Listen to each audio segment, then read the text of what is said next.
En manchette ce soir, la wax inquiète dans la région. Quels sont les impacts de ce puissant concentré de THC sur la santé? Il y a des risques là, à consommer ça. Il pourrait avoir des produits là, que tu ne voudrais pas vapoter là-dedans, puis ça pourrait poser des problèmes. Vidéotron installe la fibre optique dans certains centres urbains. Et hausse des coûts de construction de la maison des soins palliatifs de la Sarre.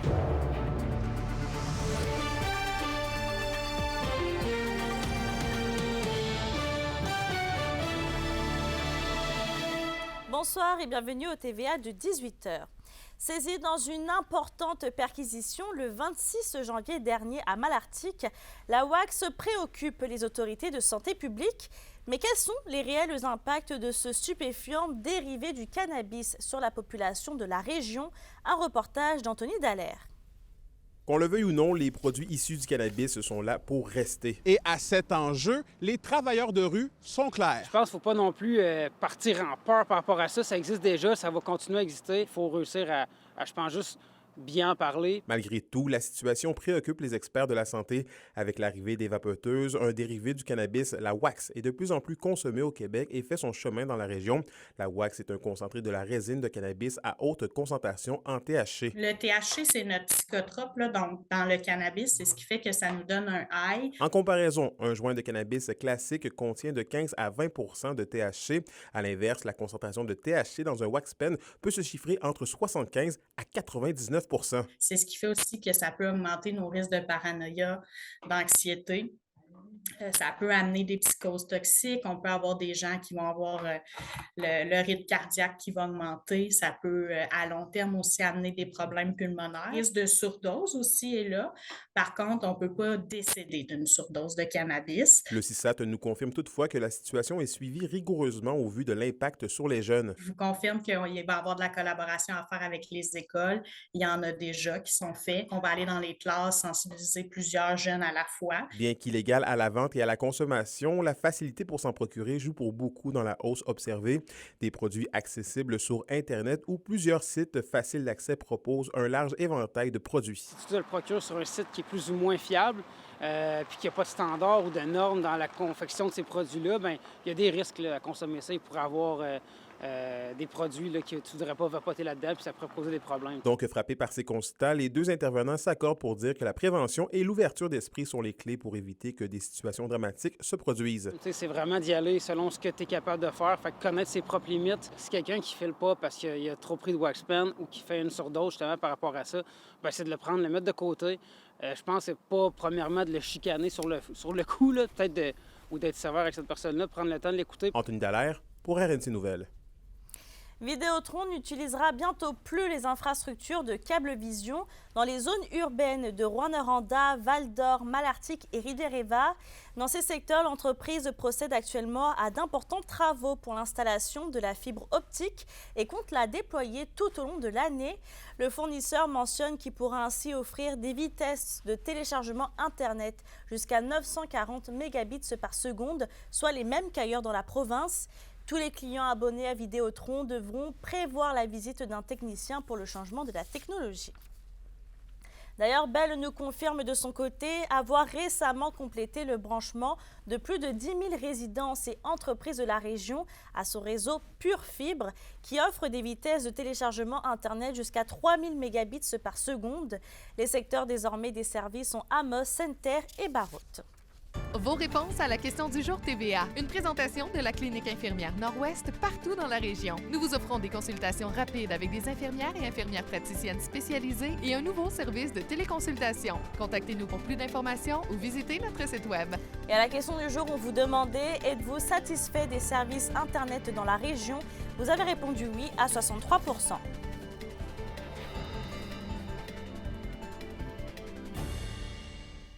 Avec les coûts de construction qui ont presque doublé depuis quelques années, le projet de la maison de soins palliatifs, le passage de l'Aurore à la Sarre, passe de 3 à 5 millions de dollars. La chargée de projet, Kelly Daigle, confirme que plusieurs options sont étudiées pour trouver le financement nécessaire. Mais pour l'instant, étant donné toutes les particularités reliées à de l'équipement et des chambres adaptées, il n'est pas possible de faire des économies importantes. Dans le domaine de l'éducation, le syndicat de l'enseignement de la Jamésie et de l'Abitibi-Témiscamingue annonçait aujourd'hui d'autres résultats de vote par rapport aux propositions de règlement.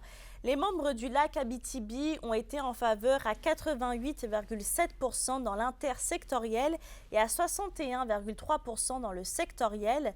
Dans le district de l'Arikana, 91,8% des participants ont été en faveur dans l'intersectoriel et 58,7% dans le sectoriel.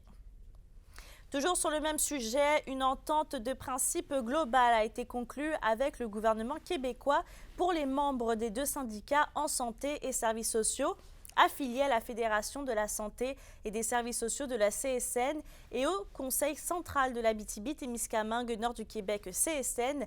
Les participants ont voté en faveur à 90%. Et on vous en parlait mercredi, la crise du logement ne semble toujours pas s'améliorer à Val-d'Or, où le taux d'inoccupation a chuté à 0,4% en octobre 2023, comparativement à 1,7% un an plus tôt. D'après la Ville, les dernières données du rapport de la Société canadienne d'hypothèques et de logement sont plutôt préoccupantes. Et afin de freiner cette problématique, Val-d'Or travaille d'ailleurs sur un projet de grand rendez-vous de l'habitation qui sera lancé au printemps, confirme le conseiller aux relations avec le milieu de la ville. Nous, notre rôle, c'est de s'assurer qu'il y a des terrains qui sont disponibles, qui peuvent être utilisés pour être construits. Mais il y a d'autres questions qu'on peut se poser aussi en matière de règlement, par exemple. On peut se poser des questions en matière de est-ce qu'on rend possible l'utilisation de sous-sols pour créer du logement, même dans les zones où ce n'est pas prévu à notre plan d'urbanisme? Est-ce qu'on est capable de favoriser les résidences intergénérationnelles, l'utilisation d'un 2e étage de garage, par exemple? Donc, il y a toutes sortes de choses qu'on peut faire. Puis, c'est une réflexion qu'on veut lancer ce printemps à large échelle. L'indice boursier minier au TVA Nouvelle 18h est une présentation de GFM Groupe Financier. Dirigeants d'entreprises et particuliers, fiez-vous aux experts de GFM pour vos placements, assurances de personnes et assurances collectives. Car pour vous, ils vont au-delà de la finance. La Maison des Jeunes au Témiscamingue a inauguré son tout nouveau quartier général hier. D'ailleurs, une soirée porte ouverte avait également lieu pour les jeunes et les parents. Plus de détails dans un instant.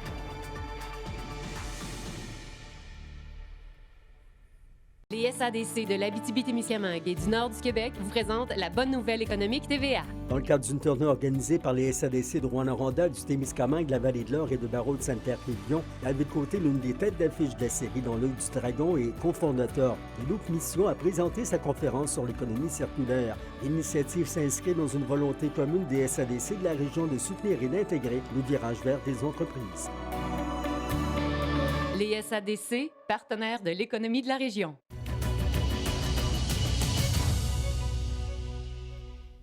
La Maison des Jeunes du Témiscamingue a inauguré son tout nouveau quartier général hier.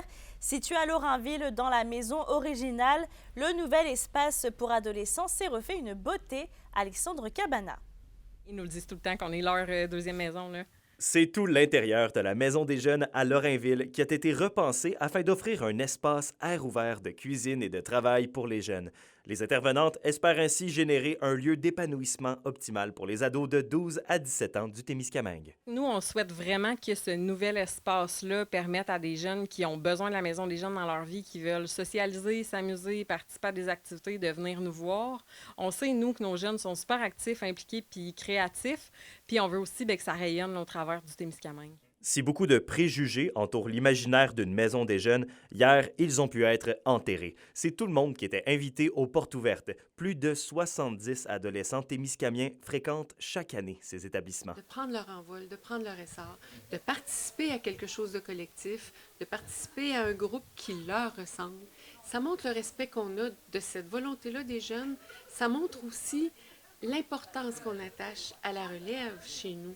Et ici, ils se retrouvent entre eux, avec leurs idées, avec leur énergie, avec tout plein de possibilités. On ne peut pas demander mieux.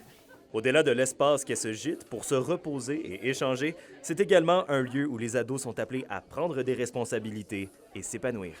Nous, les jeunes sont au cœur de notre organisme, puis on veut vraiment que ça reste comme ça, puis que les jeunes ils prennent leur place. Ils sont sur le conseil d'administration, ils prennent les décisions concernant les activités qui sont réalisées. C'est vraiment un bel organisme qui est démocratique puis qui est accessible pour tous les adolescents qui souhaitent participer à nos activités. Alexandre Cabana, RNC Nouvelles, à Lorrainville. La chronique culturelle vous est présentée par Bruno et Jasmin Leclerc, denturologistes. Des cliniques à la fine pointe de la technologie pour vous servir à La Sarre et à Amos. Stéphanie, c'est demain que l'auteur-compositeur-interprète Michel Rivard entame sa tournée en Abitibi-Témiscamingue. Oui, on retrace les 50 ans de carrière de Michel Rivard avec son spectacle Le Tour du Bloc. Il sera accompagné de son Fly-Bin Big Band pour nous offrir un voyage qui relie une quinzaine de chansons marquantes. Il sera de passage demain au Théâtre Télébec de Val-d'Or, dimanche à Rouyn-Noranda et lundi à Amos. C'est le moment de vivre l'expérience ultime.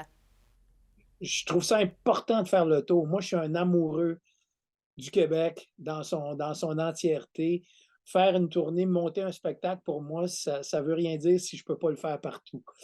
Alors là, oui, je m'amène en Abitibi avec mes 11 colocataires de scène, c'est-à-dire on est 12 musiciens en tout sur scène et on s'en vient avec tout notre matériel, notre équipe technique et tout ça. Donc, les gens de l'Abitibi vont avoir droit au Tour du Bloc tel qu'il a été conçu dans sa version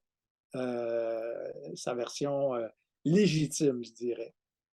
Premièrement, ce n'est pas ma dernière tournée, mais ça m'étonnerait que je puisse en faire une à aussi grand déploiement dans les années qui vont venir, parce que c'est quand même quelque chose de se déplacer avec 12 musiciens sur scène, une équipe technique de 6 en plus, puis de faire des salles, puis tout ça.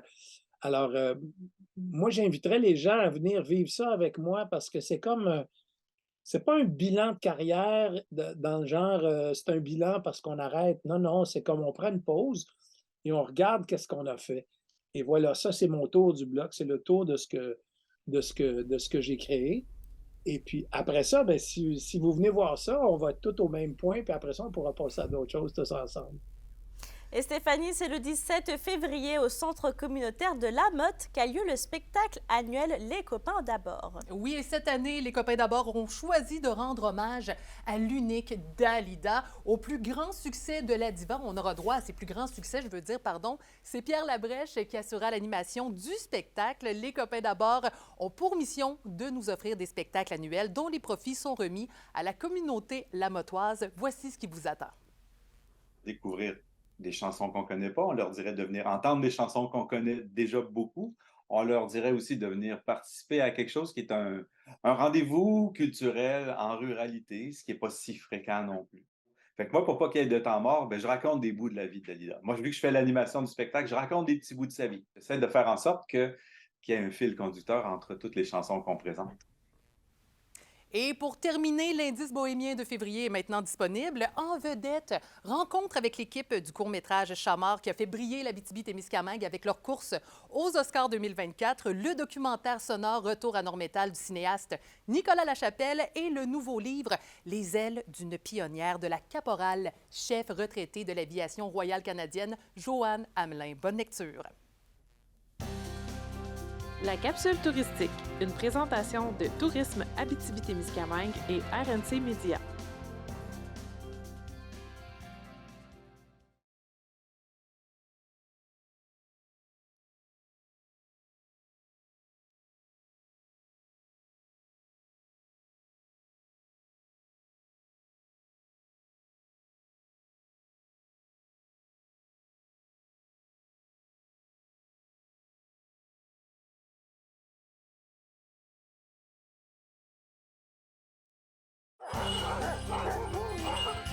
Sabrina Bernier. Oui. C'est toi qui se cache derrière la meute de la petite Germaine. Oui. Bien, d'abord, je dois te dire merci énormément de nous accueillir ici. Là. C'est comme un rêve pour moi de... Ça fait plaisir. Ton commerce, ta business est ouverte à un peu tout le monde. Oui. Si je veux faire du chien de traîneau, je t'appelle. Puis, oui, c'est ça. C'est une activité qui regroupe tous les âges. Là. J'ai des bébés de 6 mois qui viennent. J'ai des grands-parents de 90 ans. Puis, je m'adapte facilement à la clientèle qui a besoin peut-être un petit peu plus de de spécificités comme les handicapés, mais ils sont venus l'année passée, puis ça a été une journée incroyable. On a vu un peu tes chiens, t'en as 33. Oui. Est-ce que tu peux me parler un peu de la race précisément? Oui. Dans le fond, moi, j'ai de l'Alaskan. L'Alaskan, à la base, c'est un chien qui a été pris du husky, qui a été croisé avec du braque, du lévrier, pour en faire un chien hybride qui est plus haut sur pattes, plus long, le poil un petit peu plus court, mais plus rapide aussi. On sélectionne nos chiens surtout avec ce qu'on fait. Moi, j'aurais pas les mêmes chiens que quelqu'un qui va faire que de la course ou quelqu'un qui va avoir que du récréatif, qui va faire une balade de temps en temps. On choisit vraiment nos chiens pour leur personnalité, mais leur façon de travailler qui correspond à notre façon à nous. Comment est-ce que tu décrirais ta façon de faire, de mocher, dans le fond? Moi, j'aime les chiens qui sont travaillables, mais qui vont être proches de l'humain. J'aime les chiens qui sont sociables parce qu'il y a beaucoup de personnes qui passent ici. Fait que pour moi, c'est un critère super important. Un chien qui va aimer tout le monde, qui n'aura pas peur des inconnus, qui va être attiré par les enfants. J'essaie d'avoir un bon mélange de tout ça là, pour avoir un chenil assez équilibré. Là. Je me demandais comment on arrive un jour à devenir mocheuse ou mocheur. Être mocheur, c'est pas juste un passe-temps. Il faut que ça soit une passion, il faut que ça soit vraiment ancré dans ta vie. Parce que c'est beaucoup de temps. J'aime ça comparer à une ferme. C'est 365 jours par année. Il n'y a pas de vacances pour la personne qui a des chiens. Ils ont besoin de soins à tous les jours, 2 à 3 fois par jour. C'est une job à temps plein. Ça fait 2 ans que la meute de la petite Germaine est en activité. Oui. Qu'est-ce qui a fait en sorte qu'un jour, tu t'es levé et tu t'es dit « Je vais avoir un chenil, ça va être ma business en tourisme. » Ça a commencé quand j'étais jeune avec ma cousine qui avait un chenil touristique d'où je viens à Chibougamau. Puis, quand j'ai commencé à faire du chien de traîneau, ça a été une révélation pour moi. J'ai toujours aimé ça. J'ai déménagé en Abitibi il y a 12 ans. J'ai décidé de devenir une business. Ça a grossi. Puis cette année, c'est encore plus. Ouais. Plus que je m'attendais. Je m'attendais pas à une aussi grande expansion de l'entreprise. Mais les gens ont beaucoup d'intérêt là, à faire du chien de traîneau. Oui, exactement. Je suis comme tombée au bon moment, mais je suis contente de l'avoir fait. Puis aujourd'hui, je me verrais pas faire autre chose. Est-ce qu'on peut maintenant passer à l'étape que j'attends depuis qu'on est arrivé, c'est-à-dire aller faire du chien de traîneau? Oui, il n'y a pas de problème. On va mettre des harnais, on va atteler les chiens, puis on va aller faire une balade. Merci. Pas besoin d'aller jusqu'en Alaska pour faire du chien de traîneau. En Abitibi-Témiscamingue, il suffit juste de prendre rendez-vous avec la meute de la petite Germaine pour passer une journée de rêve. L'expédition des Premières Nations se poursuit et justement, les motoneigistes ont fait leur premier arrêt hier soir à Picogan. Quand je suis rentrée, là, je me disais, oh mon Dieu Seigneur, c'est beaucoup de monde. Là, c'était beaucoup d'émotions. Les sports vous sont présentés par Thibaut GM, votre concessionnaire de confiance à Rouyn-Noranda, là où qualité et choix se rencontrent. Après 5 jours et 1500 km de parcourus, voilà que les motoneigistes de l'expédition des Premières Nations ont fait leur premier arrêt hier soir dans la communauté de Picogan, qu'Emilia La Liberté était sur place. C'est sous le thème de la réconciliation qu'une 60aine de motoneigistes parcourent les pistes pour rendre hommage aux enfants des pensionnats indiens ainsi qu'aux femmes autochtones assassinées et disparues. Pour Annick Wild, la seule femme de la région qui participe à l'expédition des Premières Nations, c'était un honneur de pouvoir se déposer dans sa propre communauté. Quand je suis rentrée, là, je me disais, oh mon Dieu Seigneur, c'est beaucoup de monde. Là, c'était beaucoup d'émotions. Puis en même temps, j'étais contente d'arriver. C'est une fierté pour moi en tant que femme aussi. Une femme autochtone aussi. Pour une deuxième année consécutive, les participants de l'expédition ont tenu à faire halte à Picogan. Un hommage devant la maison des parents de Cindy Ruperthouse, portée disparue depuis 2014, était aussi une raison de leur passage. Ma mission, c'était ça, de porter les femmes disparues. Fait que sur ma motoneige, ça représentait les femmes disparues. On voit beaucoup l'effort collectif qui se fait ici à l'intérieur de la communauté. On entend plus parler beaucoup de la réconciliation. On parle beaucoup des enfants disparus. Les femmes disparues aussi. Malgré les difficultés physiques et la fatigue, c'est un message d'espoir et de réconciliation qui se fait ressentir chez les motoneigistes autochtones et allochtones. Beaucoup de participants et participantes me disaient, j'ai l'impression de faire une thérapie. Ils disent, on est 56, Mais en dessous de mon casque, là, je suis toute seule avec moi-même. Parce qu'il y a beaucoup d'allochtones là-dedans. Oui, ils restaient aux alentours d'une communauté, mais n'avaient jamais parlé ou approché un autochtone. Ils se fiaient juste à ce qu'ils voyaient à la télévision, tous les stéréotypes. Il dit, mais il y en a un, il dit, Joyce, il dit, mes œillets sont en train d'ouvrir. Tout au long des 3500 km, les motoneigistes ne sont pas laissés à eux-mêmes en cas de danger. Un hélicoptère d'Air Médic suit leurs traces pour assurer une couverture médicale. Pendant le parcours, on n'en parle pas beaucoup, mais on a eu des pépins, on a perdu certains participants aussi. Puis une chance que Air Médic sont présents avec nous pour assurer notre sécurité. On est en instance contact parce que s'il arrive un accident demain matin, on peut se fier sur les autres. L'expédition des Premières Nations va donc se poursuivre durant les prochains jours. Ils seront de passage à Rouyn-Noranda dès ce samedi et au Témiscamingue le 4 février. Kémilia à la Liberté, RNC Nouvelles, à Picogan. Dans la LHMQ, les Huskies sont de retour en action dès ce soir à Victoriaville contre les Tigres à 19h. Les hommes de Martin Dagenet vont ensuite compléter leur fin de semaine sur la route dimanche contre le Phoenix de Sherbrooke. Et de leur côté, les Foreurs rendent visite au Phoenix aujourd'hui dans un match également prévu à 19h. Le Vert-et-Or sera du côté de Gatineau demain pour affronter les Olympiques. Et finalement, toujours dans le monde du hockey, les Forestiers d'Amos dans le M18 AAA sont en action à la maison ce soir et demain après-midi contre le collège Esther Blondin. La météo, une présentation de Nicoloto de la Sarre, la capitale du pick-up. Vous y trouverez toujours le meilleur choix, toujours le meilleur prix. À la météo, Stéphanie, les températures sont toujours clémentes pour la fin de semaine. Oui, à partir de dimanche, on a droit à du beau soleil jusqu'en milieu de semaine prochaine. Ce soir et cette nuit, pour l'ensemble des secteurs, c'est couvert de nuages avec un minimum de moins 13 en Abitibi et moins 12 au Témiscamingue. Demain, on a droit à des nuages en Abitibi avec un maximum de 0 degré pour les deux secteurs. Excusez-moi, j'ai quelque chose dans la gorge. Et on a du soleil prévu pour dimanche. Passez un excellent week-end. Merci Stéphanie, puis j'espère que ça va aller mieux. Oui, on va prendre une petite gorgée d'eau, merci. C'est ça. Puis d'ailleurs, selon la marmotte Fred Junior du Québec, eh bien, on prédit un printemps plutôt actif. Je termine avec Samio Sushi qui ouvrira ses portes le 12 février prochain aux promenades du Cuivre de Rouyn-Noranda. Sur ce, je vous souhaite de passer un excellent week-end, puis on se retrouve lundi.